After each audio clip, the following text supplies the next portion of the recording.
हमारे भाग्य का निर्माता कौन है? गुरुदेव श्री श्री रविशंकर कहते हैं, तुम्हारा भाग्य तुम्हारे कर्मों से बनता है और तुम्हारे कर्म तुम्हारे मन की स्थिति से। इसलिए यदि मन को संभाल लो तो भाग्य अपने आप संवर जाएगा। एक प्रेरणादायक कथा। एक बार एक युवक गुरुदेव श्री श्री रविशंकर के पास आया। वह बहुत निराश था।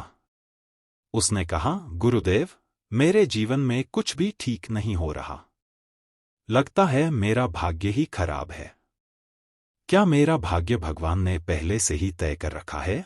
गुरुदेव मुस्कुराए और बोले, तुम्हारे पास दो चीजें हैं, वर्तमान और चेतना।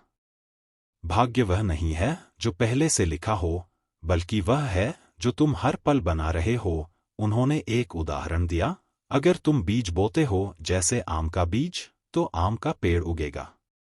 यदि तुम कांटे बोओगे तो फूल नहीं उग सकते।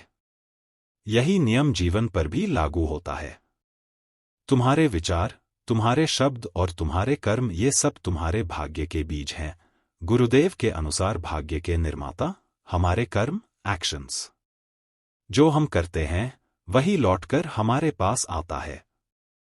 अच्छा करोगे, अच्छा पाओगे। हमारी सोच, माइंडसेट। जैसे सोचोगे वैसे ही अवसर दिखेंगे या छूटेंगे।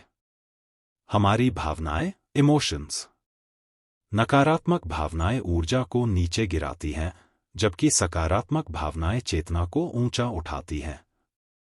ध्यान और आत्मस्मरण, मेडिटेशन। जब हम ध्यान करते हैं तो पुराने कर्मों का बोझ हल्का होता है और नई दिशा मिलती है।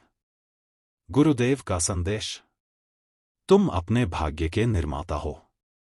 भगवान ने तुम्हें आजादी दी है सोचने की, चुनने की और नया निर्माण करने की। शिकायत करने की बजाय निर्माण करो। जागो, कर्म करो और ध्यान में ठहरो, यही सफलता का मार्ग है। हमारे भाग्य का निर्माता कोई और नहीं, हम स्वयं हैं। हमारे विचार, कर्म और भावनाएं मिलकर हमारे जीवन की दिशा तय करते हैं। श्री श्री रविशंकर जी की यह शिक्षा हमें आत्मनिर्भर बनाती है कि हम भाग्य के गुलाम नहीं, उसके निर्माता हैं।